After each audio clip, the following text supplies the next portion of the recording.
Hey everyone! Welcome back to Froggy French, where we dive deep into the most shocking and emotional family stories from around the internet. Today we have 7 incredible tales that will take you through heartbreak, betrayal, revenge, and some truly disturbing family secrets that will leave you questioning everything. From parents revealing devastating truths to their children, to step-family drama and revenge plots that went way too far, these stories showcase just how complicated family relationships can really get. Don't forget to hit that subscribe button and ring the notification bell to never miss our latest content. Let us know in the comments where you're listening from, whether you're at home, at work, or anywhere else in the world. I found out my parents never wanted me, and they made sure I knew it. I'm 26, and I just had what might be the most devastating conversation of my life with my mom. I don't even know how to process this, or if I'm being too sensitive, but I need to get this off my chest. So a bit of background. I've always felt like the odd one out in my family. My older brother Jake is 31, and my younger sister Emma is 22. They both seem to have this easy relationship with our parents that I never had. Jake got help buying his first house. Emma got her college tuition paid for. Meanwhile, I've been working since I was 16 and took out loans for everything. Last weekend, I was visiting home for my cousin's wedding. My mom had a few glasses of wine at dinner and started talking about how different all her kids were. She looked at me and said something like, "Well, we weren't exactly planning on you." I laughed it off, thinking she was just being silly, but then she kept going. She said, "Your dad and I were actually done having kids after Jake. We had our hands full with him, and then surprise, along you came. We thought about our options, but your grandmother would have killed us." I felt my stomach drop, but I tried to stay calm and asked what she meant by options. She just shrugged and said, "We considered not keeping you. But family is family, I guess." Then she started talking about how hard those years were financially and emotionally. How they had to completely change their plans. How I was such a difficult baby compared to Jake. She said Emma was actually planned because they figured if they were going to have 3 kids anyway, they might as well space them out better. I sat there completely frozen. My dad was just nodding along like this was totally normal dinner conversation. When I finally found my voice, I asked why she was telling me this. She said, "Oh, honey, I thought you knew. You've always been so independent. We figured you picked up on it." The worst part is, it explains so much. Why I always felt like I was bothering them when I needed help. Why they seemed so much more excited about my siblings' achievements. Why I always felt like I was trying to earn my place in the family. I left early the next morning without really saying goodbye. My brother called me yesterday asking if I was okay because Mom mentioned I seemed upset. I don't even know how to begin explaining this to him. He's always been the golden child, so I doubt he'd understand. I keep going back and forth between being hurt and angry, and wondering if maybe this is just normal parent stuff that everyone deals with. Maybe I'm being overly dramatic about something that happened decades ago. But it really feels like my entire childhood makes sense now in the worst possible way. I haven't talked to my parents since I left, and they haven't reached out either, which somehow makes it worse. Am I wrong to be this upset about something that happened before I was even born? This is absolutely heartbreaking, and I can't believe your mother thought this was appropriate dinner conversation. The casual way she dropped this information on you, especially after a few drinks, shows such a lack of awareness about how devastating this would be to hear. No child should ever be made to feel like they were unwanted or a burden, regardless of the circumstances of their conception. The fact that you've always felt like the odd one out suddenly makes perfect sense. And I'm so sorry you had to grow up feeling like you had to earn your place in your own family. Your reaction is completely justified, and you're not being overly dramatic at all. This kind of revelation can really mess with your sense of identity and belonging. I hope you can find some support, maybe through therapy, to work through these feelings.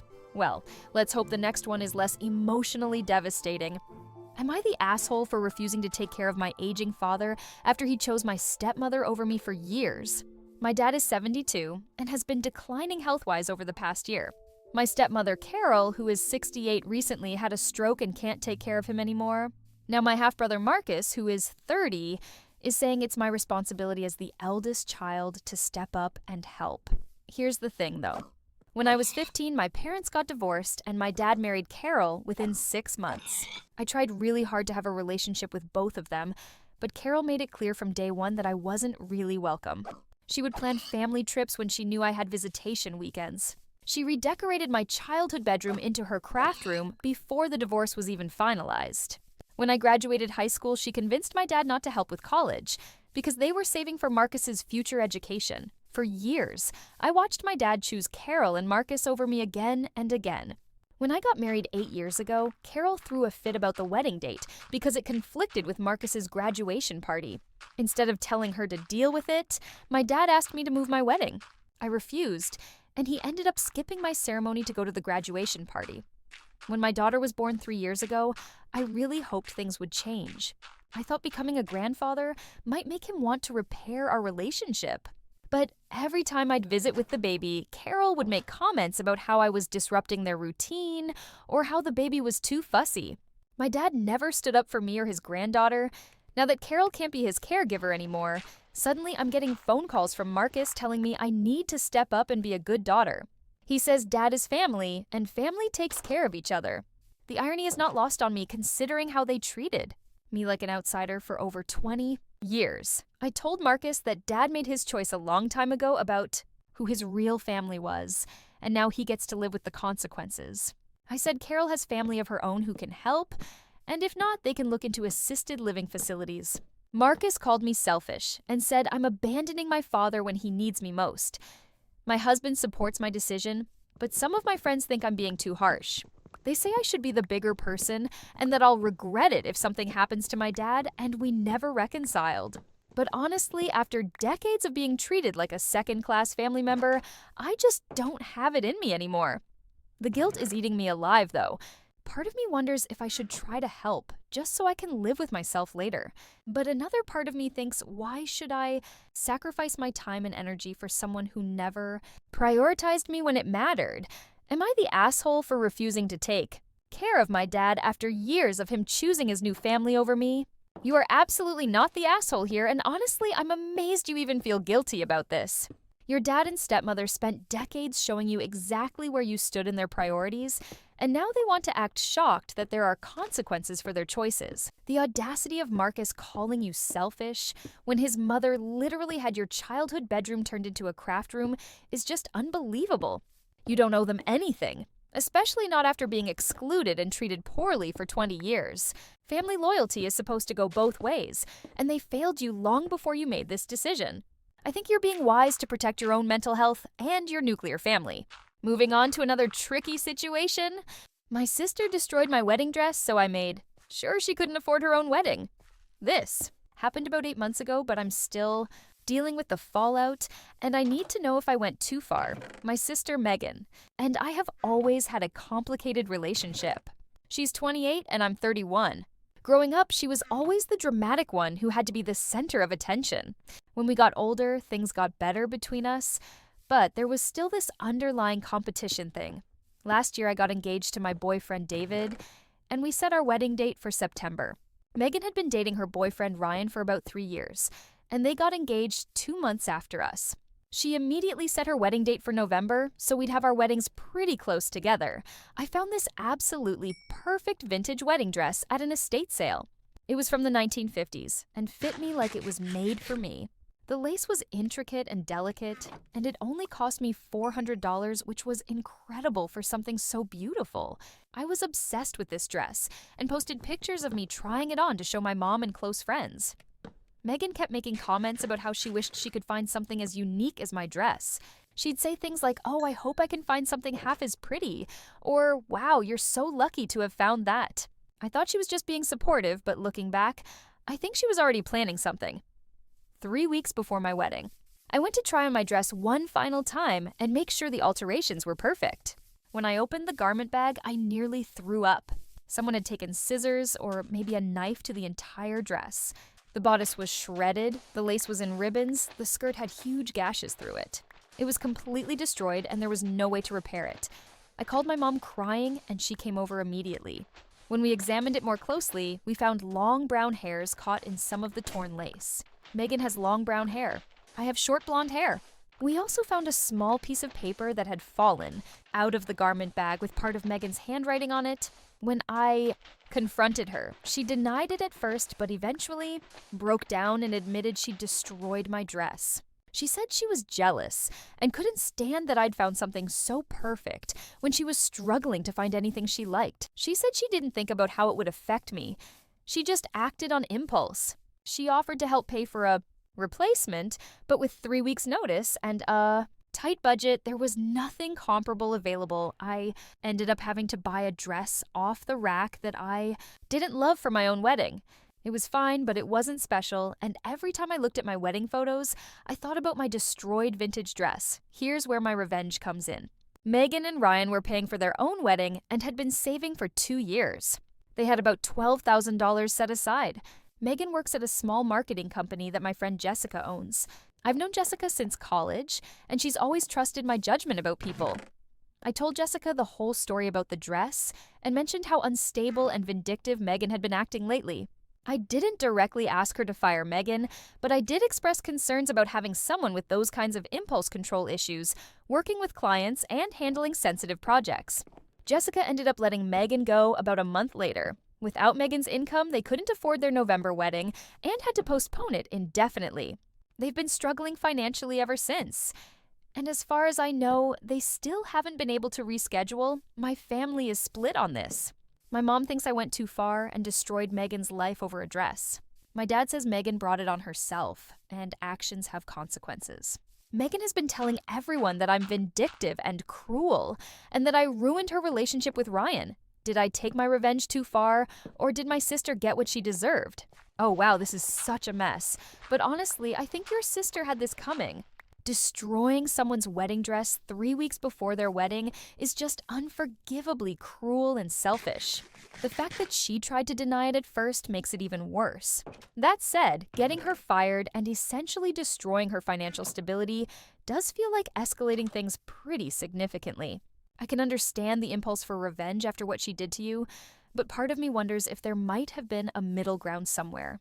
Still, though, she's the one who chose to destroy something irreplaceable that meant everything to you right before your wedding. Play stupid games, win stupid prizes, I guess. Well, let's hope the next one has a bit less family drama.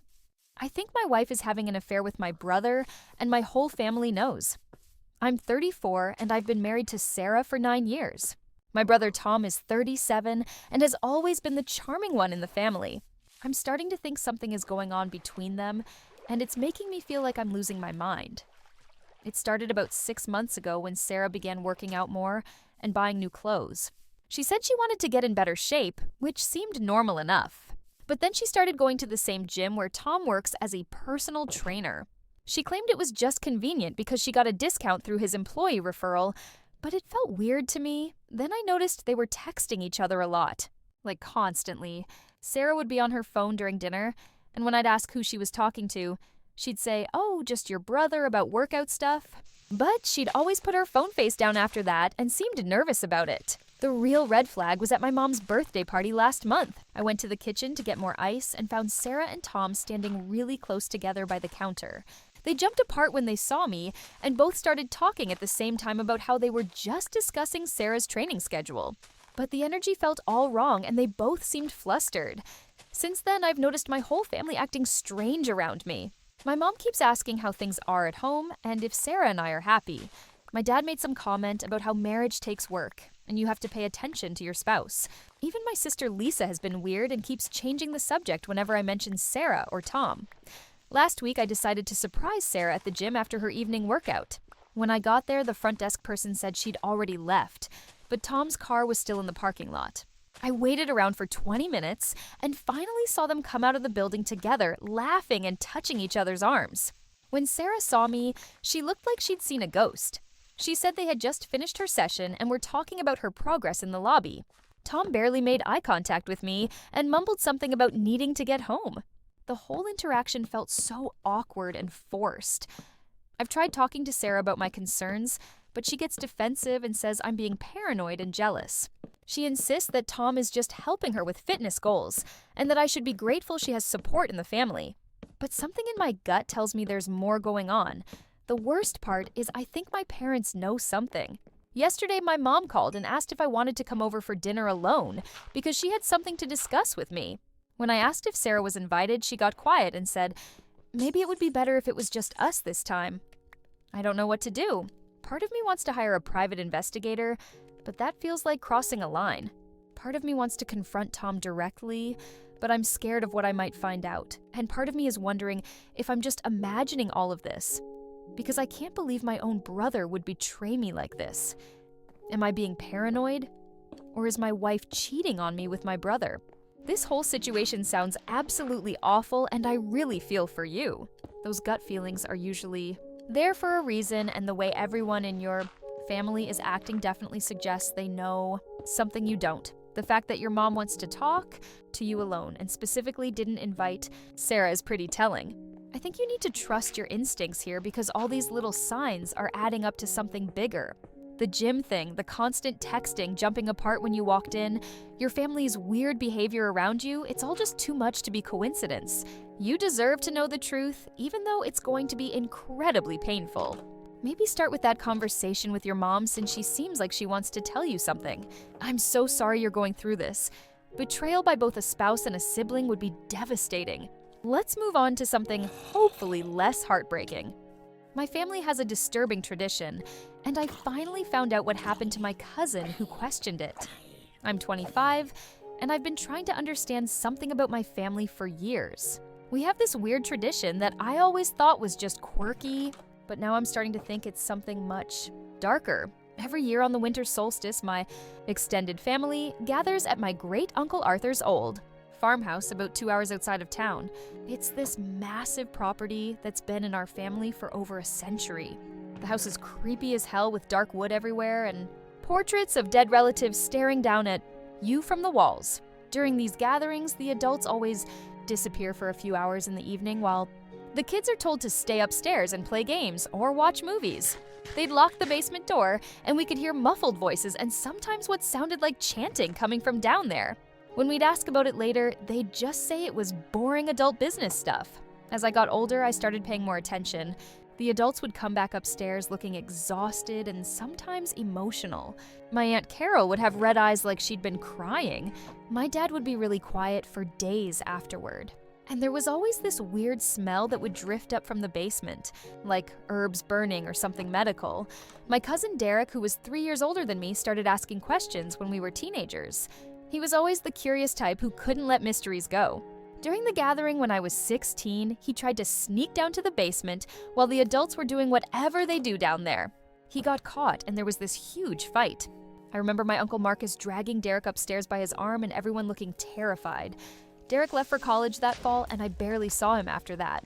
When I'd ask my parents about him, they'd say he was busy with school and work. At family gatherings, people would change the subject if his name came up. Last Christmas, I asked my Aunt Linda directly where Derek was, and she got this haunted look in her eyes and said, "Some people aren't meant to be part of certain families." That's when I started really digging. I found Derek's social media accounts, but they haven't been updated in over 2 years.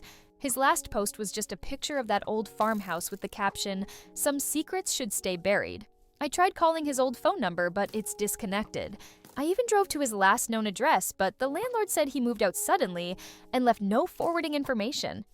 2 weeks ago, I was helping my mom clean out old photo albums, and I found pictures from family gatherings going back decades. In the older photos, there are people I don't recognize, family members who just seem to vanish from later pictures. When I asked my mom about them, she got really uncomfortable and said some people choose to distance themselves from the family. But here's the really disturbing part. I started noticing a pattern. The people who disappear from the photos are always the ones who asked too many questions or seemed resistant to family traditions. My great-aunt Marie, who apparently used to challenge my great-uncle Arthur about his decisions. My second cousin James, who my dad mentioned once, was always stirring up trouble. And now Derek. The winter solstice gathering is coming up again in a few months, and I'm terrified, but I need to know what happens in that basement. I'm scared that if I ask too many questions, I'll end up like Derek and the others who just disappeared from our family photos. But I can't keep pretending everything is normal when people keep vanishing. What kind of family tradition requires absolute secrecy and makes people disappear when they get too curious? This is genuinely terrifying, and you need to trust your instincts that something is very wrong here. The pattern you've noticed with family members disappearing after asking questions is absolutely not normal, and the fact that Derek's last social media post was about secrets staying buried is chilling. I would seriously consider not attending that gathering and maybe even contacting authorities about your missing cousin. This goes way beyond quirky family traditions into something that sounds potentially dangerous. Please be careful and don't go investigating that basement alone. Whatever is happening down there has been going on for decades, and your family is clearly willing to go to extreme lengths to protect it. This whole situation is giving me serious cult vibes. Moving on to hopefully something much less sinister. Am I the asshole for telling my teenage daughter the truth about why I divorced her father? My daughter Chloe is 16 and has been asking more and more questions about why her dad and I got divorced when she was 8. Up until now, I've given her vague answers about us growing apart and wanting different things. But last week she confronted me and said she deserves to know the real reason. Her father Mark and I divorced because he was financially irresponsible and had a serious gambling problem that he hid from me for years. By the time I found out we were $40,000 in debt, and he had borrowed money against our house without telling me. He had also been stealing from his own business to fund his gambling, which eventually got him fired. The final straw was when I discovered he had opened credit cards in my name and maxed them out. My credit was completely destroyed, and I was facing potential legal issues because of his actions. When I confronted him, he promised to get help, but then I found out he had taken money from Chloe's college fund that my parents had set up for her. I filed for divorce immediately and fought for primary custody because I didn't trust him to be responsible with Chloe's well-being. The judge agreed, and Mark only gets supervised visitation every other weekend. He's supposed to pay child support, but he's behind by thousands of dollars, and I've given up trying to collect it. Here's the thing, though. Mark has spent the last 8 years telling Chloe that I'm the reason their relationship is limited. He says I turned her against him and that I'm bitter and vindictive. He's painted himself as the victim and made it seem like I divorced him over petty disagreements. Chloe has started to resent me and thinks I'm keeping her from having a normal relationship. With her dad, last week she told me she wants to go live with him when she turns 18 and that she's tired of me badmouthing him all the time. I've never badmouthed him to her, but I also haven't told her the truth about what he did. She said she thinks I'm jealous because he's found happiness with his new girlfriend and that I need to get over whatever happened between us. I finally snapped and told her everything.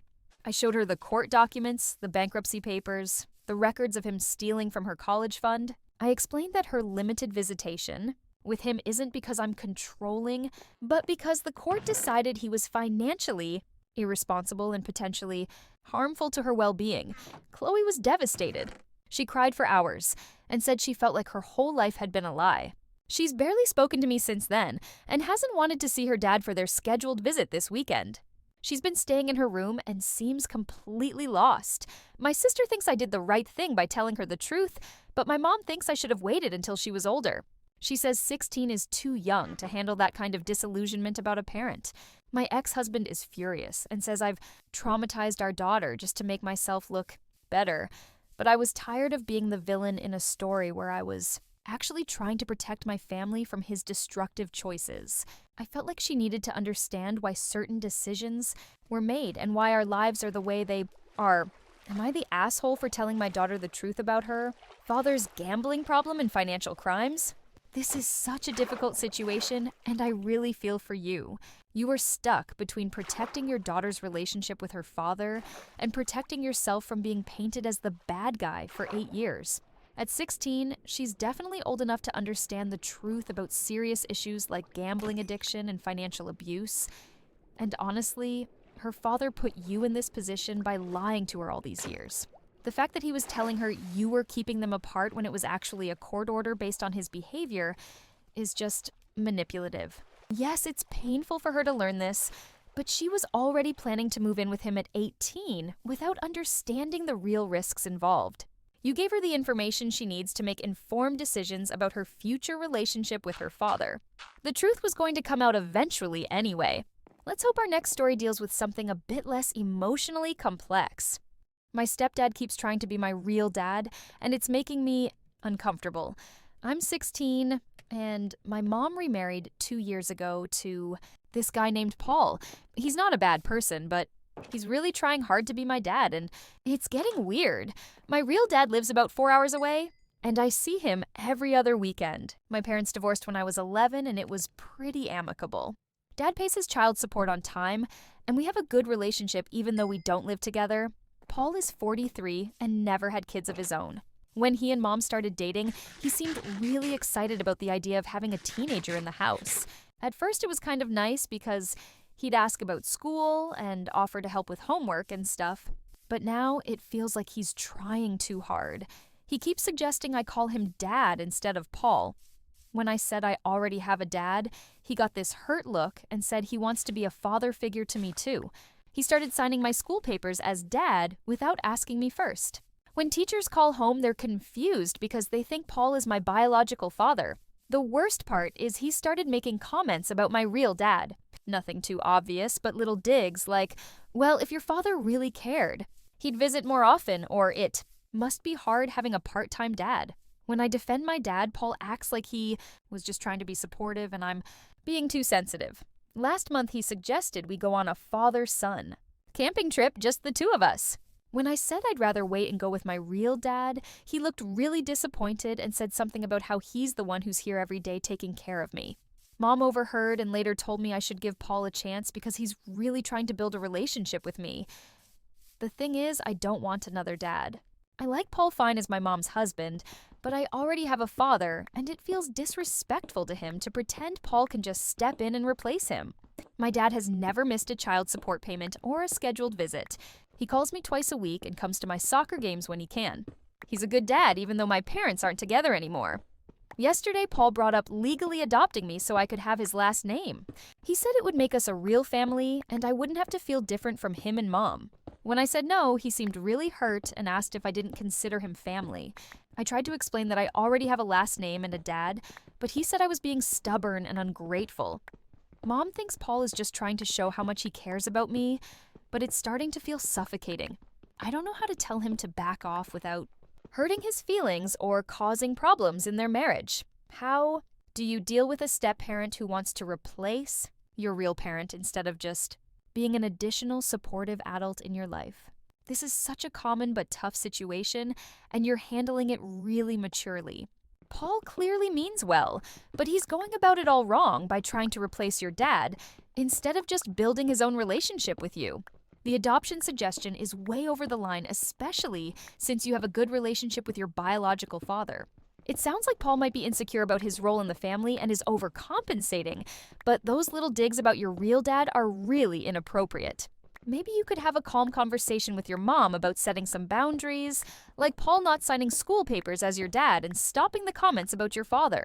You shouldn't have to choose between keeping the peace at home and respecting your relationship with your real dad. Thanks so much for sticking with us through all 7 of these intense family stories. Your support really means everything to us. We'd love to hear your thoughts on these situations in the comments below. Which story hit you the hardest, or which reaction surprised you the most? If you have your own family drama or personal story you'd like to share, there's a Google form linked in the description where you can submit it completely anonymously.